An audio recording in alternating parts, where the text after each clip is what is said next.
And it's now time for the Business Review with TVJ's Dashan Hendricks. It's a partnership that has been growing for the past 46 years.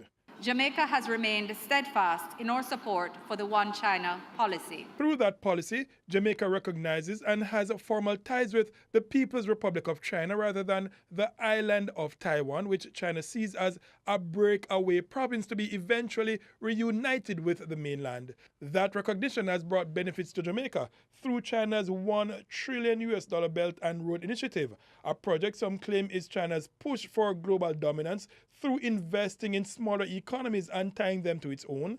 But the Chinese ambassador Tian Qi outlining some of the benefits to Jamaica at a recent China Day celebration in Kingston. China is the largest source of FDI to Jamaica.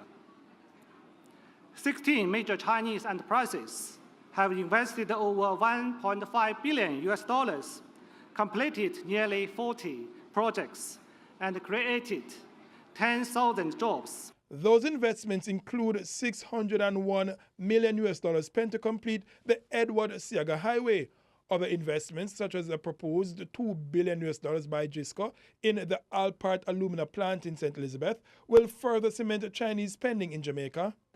30 more projects are also underway, which will create thousands more jobs. Projects aside, trade between the countries is growing also. China is Jamaica's third largest trading partner, with bilateral trade exceeding $382 million in 2017. $365 million of the amount covers imports from China, Jamaica exporting a mere $17 million worth of goods to China last year. Those, though, a far cry from 2006, when Jamaica exporting $300 million worth of products to China, mainly alumina and scrap metal, recorded a $90 million trade surplus after taking in just $210 million worth of Chinese products. Efforts are being made to plug the current $346 million deficit. Lobsters are now being exported to China, and the market is also being eyed for Jamaica Blue Mountain coffee. A government delegation and several companies will be in Shanghai in early November, looking for more opportunities at China's inaugural Import Expo.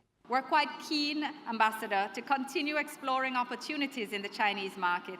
This expo provides a great opportunity for us to enter the Chinese market. Alumina, the natural resources, the sea fish, including the live lobster, and then the fruits, and anything else. Everything, from Jamaica is most welcome.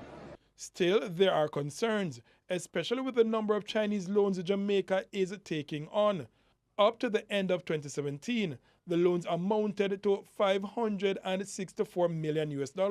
Monies borrowed to spend on 6 projects, including the Legacy Road works on the Mandela Highway, Constant Spring Road, and the Hagley Park 3 miles area.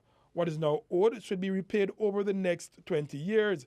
But with other projects to come on stream, the debt is likely to balloon. For the Business Review, I am Dashan Hendricks.